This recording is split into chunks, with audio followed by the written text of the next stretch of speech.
Hi friends, I am Ankit and today I will show you how to convert Excel file in PDF. Friends, as we all know, PDF is the most commonly used file format, and in Excel we can very easily convert our file into PDF file format. So in your Excel file, you need to click on this file option, and here you need to click on save as.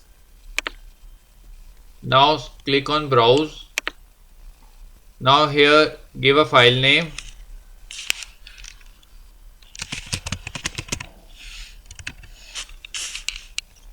and in save type select PDF and click on save.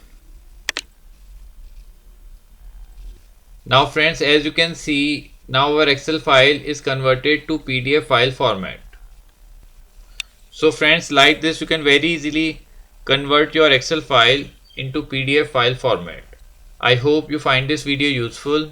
If you like the video, then press on like button and don't forget to subscribe our channel and press on bell icon to receive email notifications free of cost.